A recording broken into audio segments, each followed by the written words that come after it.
Hey YouTube, Dan Ottaway here, coming at you with an Ultra League team that is either one of my best teams or worst teams ever. Because it's really a win hard or lose hard type team. I went on like a crazy like 7 of 8 win streak with this, like 7-1, and then I lost like 4 or 5. Right, so so maybe overall it's like an okay team. It's a Virizion double fire team, and basically the same things, easy concept, right? Draw out a Swampert or something with Charizard or Talonflame. Either could act as safe swaps because they both have their advantages, and then punish it with Virizion, and the other one should roam free. The problem is there's a lot of like neutral type Pokemon in here that cause this team problems. So like Giratina, if they switch in Giratina as a safe swap, right, you can really only come Charizard, and you're losing that matchup anyways, even with Dragon Claw. There could be double water, like Tapu Fini plus Swampert is kind of risky, so it's not super relevant. But like, even like the Registeals, like you're double weak, like you're double weak to Rock here, because you're fire and flyer for both. So like Registeel, even though you do well with the Blast Burns and Flame Charges, like those Thunder, Zap Cannon is gonna really add up there. But I like the team. It was actually really fun to use because Virizion is I haven't used it a lot, so it was a really fun to use Pokemon with the Double Kick, Sacred Sword, and Leaf Blade I'm running on it. So I have, again, 2 answers for this. I'll come in here right away. The problem with Talonflame, let's talk about, I already talked about Charizard a lot in my video, maybe yesterday. I think it's probably going up, that video. So Charizard's just a beast because the wing attack buff, like the Dragon Claws for Giratina, the Blast Burn for everything else in neutral situations, it gets so fast. It's just really good. Talonflame is bulkier than Charizard, but that's about where its strengths end. You have Incinerate, which is just a really slow charging move, and because I went for the extra one there, I'm now gonna have to shield. I was gonna be taken out there. Incinerate's a 5-turn move, and who was it? Home Slice? I think Home Slice was talking about like it's interesting that all these Pokemon with long turn fast moves, 4 to 5 turn fast moves, aren't around anymore. And I think there's 2 reasons for that. I think Talonflame in this league is just now a worse version of Charizard, right? Because Charizard has more coverage between the Dragon Claw and Blast Burn. Well, it's not, I shouldn't say more coverage because Brave Bird is a nuke for most things, but it gets to those Blast Burn and Dragon Claw way faster than Talonflame. And Talonflame, the large like Incinerate fast move is very frustrating in terms of people are now way better than they were. Every season the competition has gotten better and better and better, right? So a lot of people now, even though I don't do it, a lot of people are amazing at fast move timing and catching and stuff like that. And Incinerate, a 5-turn fast move, what that does is it really allows your opponent to count easier. It allows them to time their fast moves easier, and it allows them to like catch easier. And that's why I think sort of these longer turn fast move Pokemon, not only do they have like less relevance now, right? Because Talonflame was one of the top ranked, but I said now you have all these other flyers come in which have more coverage, like Noctowl, Pelipper, and Charizard. You have more water now, like people have access to Tapu Fini now and stuff like that. I don't know why I threw here when I have 2 fire answers here. This is a really dumb throw. So that is why, yeah, that's why Talonflame just is kind of gone away and it's not as strong anymore. It's still decent as a safe swap in this because you can always threaten the Brave Bird. And that's the thing. You can take one, as long as it's not a Shadow here, you can take a Hydro from Swampert, which is, can you take one? I think it's maybe, yeah, I think you can maybe take one from the Charizard. It's a little closer there, but you can definitely take one here and you're forced to throw here, and I grabbed a shield, right? So it's done its job. Now I have 2 Leaf Blades that this is going to one-shot the Swampert with ease. And then the Meganium has no chance against my Charizard, especially going down multiple shields here. So that's my thought process with Talonflame. Charizard already talked about as a beast. Virizion was really, really funny. So they try and catch on Giratina. I figure they try and catch. The problem is, like, I'm still going to get outpaced here. So now I either have to like try and fight for switch, or come in and have a Brave Bird loaded for the Swampert. Like, it's going to be really close what I have to do here. I actually just want to see how this plays out before I talk about Virizion. So I know I have to go down a shield. I know if they take this to the 0, they're probably going to win. Shadow Claw is a faster energy generation, so they're definitely going to get to the moves before I do. I can live 1. Do I go down a shield and then come in and Incinerate? Or take it out with the Leaf Blade and then come in? I'm going to commit to the double shield, but I'm going to lose this, and they give up. Oh, okay. That was probably one of my own conditions, because now they give up switch here, which just means that I'm going to come out with 100 energy on this and take this out in the process. I probably could have built up more, but I don't want to even take some chip damage from Hydro, and they shield. So I throw, again, I don't know why I'm throwing right away. I definitely should build up to multiple moves here.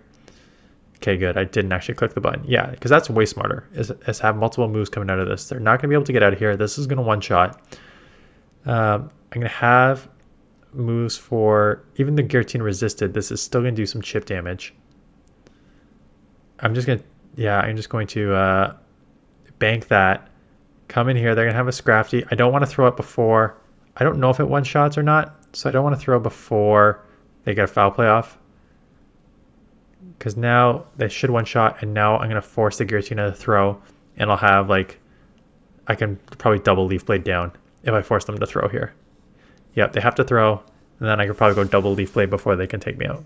So that's how you work around Giratina to a certain extent. I think they, well, again, so Virizion was a core breaker for this team except for Giratina. Right, Giratina would have been a super hard loss, but Swampert and Scrafty are super hard wins, right? Double kick Sacred Sword for Scrafty, and then double sword Sacred Sword for Scrafty, and then Leaf Blade for Swampert. So it's really good at core breaking teams. Like, you're going to beat the Virizion because it's steel. You do well against steels with the double kick Sacred Sword. You do well against waters with the Leaf Blade. You get lit up by fires because you're double weak to flyers, because you're double weak to flying, because you're grass and fighting. You can stay, like, they're resisted, but you're going to, like, your counters, double kicks are resisted here, but you far outpace this to the Leaf Blade. And now I got to try and come in here. I'm just going to try and bank the move. Could be a Shadow Ball. So I'm going to shield. And then what is in the back? Charizard. And this matchup right here basically told me, like, oh yeah, unless you land a Brave Bird, you are absolutely screwed in this matchup, because a Blast Burn, no shadows here, does so much, and now they're basically Wing Attack Dragon Claw range. So this game's over, right? So I have no shot. So yeah, that's Talonflame limitations. So again, you're going to get lit up by, so Virizion, you're going to get lit up by Charizard, you're going to get lit up by Giratinas, any flyer, obviously, you can get lit up by. Anything that resists fighting and grass, which I'm trying to think what else resists fighting and grass. Like some, no, not poison dark, not poison dark. Ghost will resist the counters, but it won't resist the fighting, but it won't resist the grass. Again, another Giratina lead. I have to come in here. But the problem with Charizard in this matchup is you're still going to get outpaced, and you need to burn a shield, and then if you're down a shield, you're in trouble if you don't flip switch. And you don't even know what they have in the back to flip it with it. So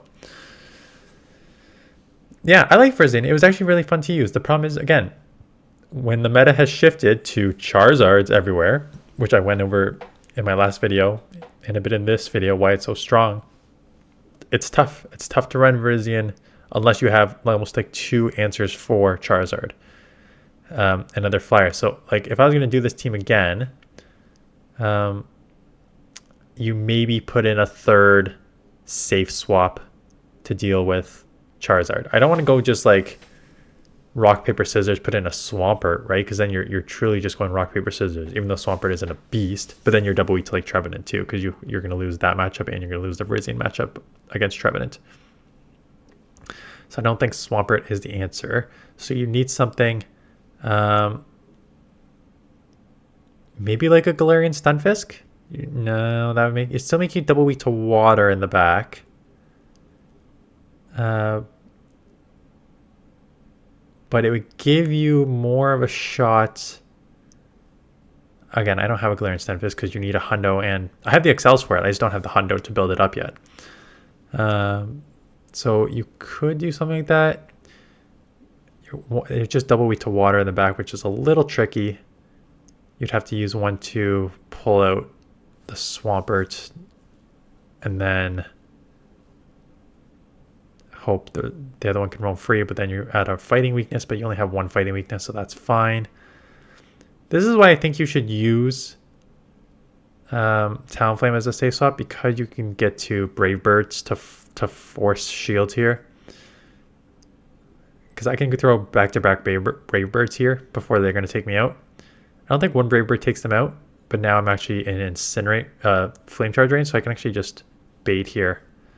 They may get to another move though, because they can farm down. They could get to a Moonblast.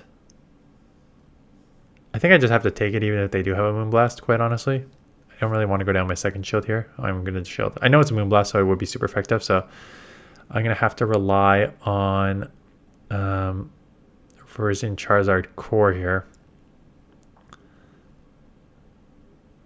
So that does good chip damage. I know they can only throw Night Slash, so that's okay. Because Earthquakes are resisted, so Night Slashes, those are adding up. Obstagoon comes in. We're going to CMP here. Blast Bird would hurt, and then I could probably double kick down. They rightfully do not shield because they know that it's useless, which is going to allow me to actually farm up a ton here. Because I don't need to worry about anything, because everything is going to be resisted. Unless they had Gunk Shot, but if they did, it is what it is. And now I have back-to-back moves here, and Virizion. This is neutral because neutral because they are half ground. And Leaf Blade, these comes super quick and are a decent hitting move. So goodbye to the Gliscor. So yeah, I think Virizion has play. I actually liked using it. It was more fun just because Sacred Sword and Leaf Blade gets to so fast, but you just need to cover Charizard for sure. Giratina for sure, Trevenant. So there's a lot of Pokemon that you need to cover. So yeah, just keep that in mind if you want to use it. Anyways, that is it. Tomorrow we will have let me confirm that it's Love Cup tomorrow starting. I'm almost positive it's Love Cup. So we will go over rankings and teams for that. Yeah, Ultra League and Love Cup. I want to just quickly see this. I'm filming this on Monday for it to go up Wednesday. I want to see if PV Poke has the Love Cup up. It does. Okay, let's take 10 seconds to Metachamp. Of course, it's Metachamp and Charizard. Crap. Okay. So Metachamp is number 1, Charizard number 2, Lickitung 3. Right. This is where hello Momola. I forgot this is where this is where it comes into play all the time in the Love Cup. I forget how many times. Every time the pink fish comes to play. Ariados, Scrafty, Triple Legacy Sea Kings, Magcargo, Sylveon, Husseini Electrode, Melodic, Blaziken, Crustle. So it's a pretty chancy. Oh, it's a chancy meta. Crap, that's annoying. So Chansey, a lot of fairies on this. Aromatisse, Clefable, Spritzy, which makes sense because because it's red or it's color typing. There's not gonna be any steals in this, so your Charmer is gonna have way more play, but there is a lot of fire. Charizard's on here twice, Magcargo, Talonflame, Blaziken. Well, Blaziken's half. So yeah, Charmers could come through a few times. Anyways, I'll go over full teams and rankings tomorrow, so stay tuned for that. Appreciate the thumbs up and comments, and please subscribe if you're new to the channel, and I will see you guys in the next one.